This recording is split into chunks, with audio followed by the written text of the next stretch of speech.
Okay, let's have a look at the second section to Angelina, which is basically the verse. And we're going to take the same approach as we did with the first section. This part has a few more embellishments. The harmony moves around a little bit more. The bass moves a little bit more as well.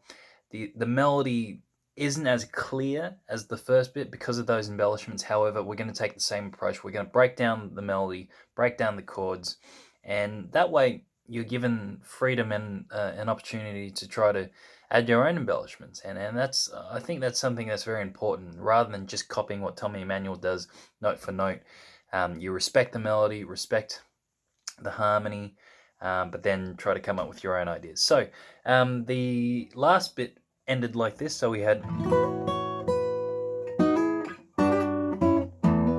Alright, so from here we're going to go to a B minor 11th. Now remember we're in drop D, so from the capo, B is going to be on the 9th fret, which is just behind the 12th fret in normal. Without the capo, I'm going to refer to everything from the capo. So 9th fret, 6th string, 9th fret, 4th string, 7th fret, 3rd string, and 7th fret, 2nd string. So you get. Okay, so boom, boom, boom, boom. Then we're going to shift the top or the bottom of the chord back one step, one fret. The melody, or I guess the treble, is going to remain the same, but we're going to bring it half a step back, which gives you a B flat sort of. It's sort of like a B flat diminished sort of sound, half diminished. Then we have, this is like an A major sort of voicing, or A sort of suspended sound. So I'm fretting the 4th, 3rd, and 2nd string on the 7th fret with an open 5th string for the bass. And then that will take us down to an E 7th. And remember, because we're in drop D, the E bass is going to be on the 6th string. First finger is on the 3rd string of the 1st fret, and I add my pinky on the 2nd string of the 3rd fret.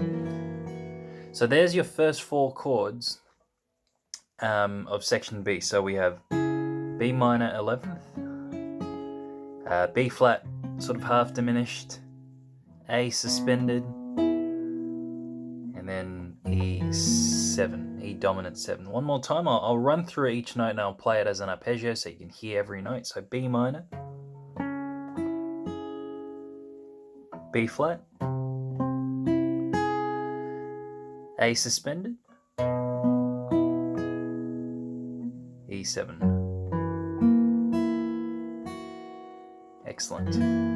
So once we have those 4 chords, let's add the melody. Now, I'm going to play it like how Tommy Emmanuel originally played it in the album, but just as a sort of a heads up, he does play this part of the song very differently every time he plays it live. So here's the original melody from the album, give or take a couple of notes, but like I said, you can vary it. So starting on the B minor, we have. Okay, so I kind of play the bass a couple of times, boom, boom, then. Now the reason why I'm taking off my 3rd and 4th finger so you can see my fingers, but obviously you can keep them down if you want to put it all together. So boom, boom. So that's 2nd string, 1st string, 2nd string, 1st string, 3rd string. Do da do da do da. Then we go to B flat. Da. I'm playing the bass note and the 2nd string together. And I run it down like that. So 4, 3, 1, 2, 3.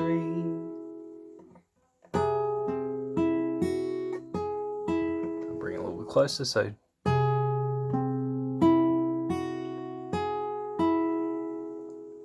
there's the melody over the first 2 chords, and then we go to the A, and I'm going to hit the bass note just to imply the chord.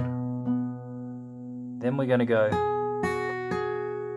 So that's the 2nd string, 1st string, 2nd string.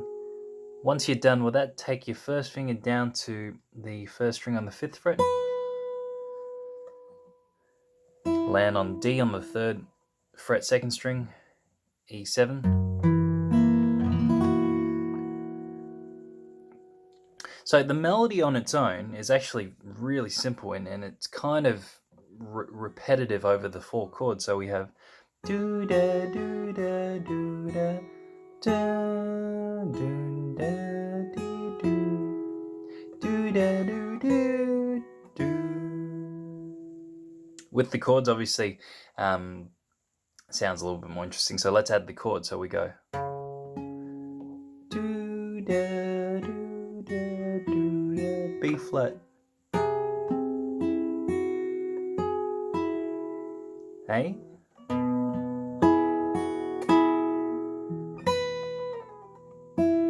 then now just going back to that, I've sometimes in this song you'll hear him play the 2nd and 3rd string together, so he kind of harmonizes that melody, but it's optional. So together one more time, it goes.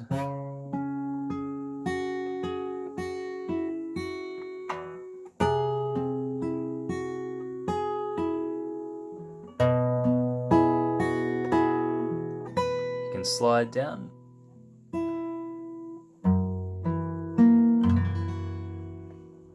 Excellent.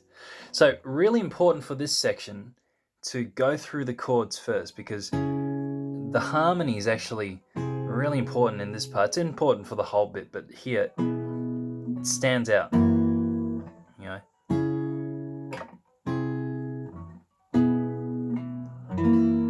so this idea of playing the same melody or same phrase over several different chords to give the melody character. So one more time.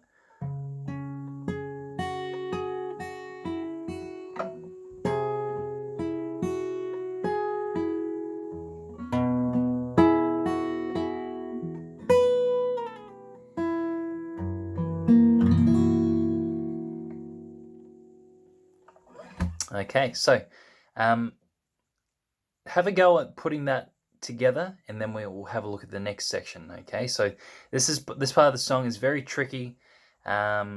Takes a little bit of time, but the point of these videos is not for you to sort of get all the information and know exactly how to play it, but it's to give you a little blueprint and outline of the song, so that way when you do try to go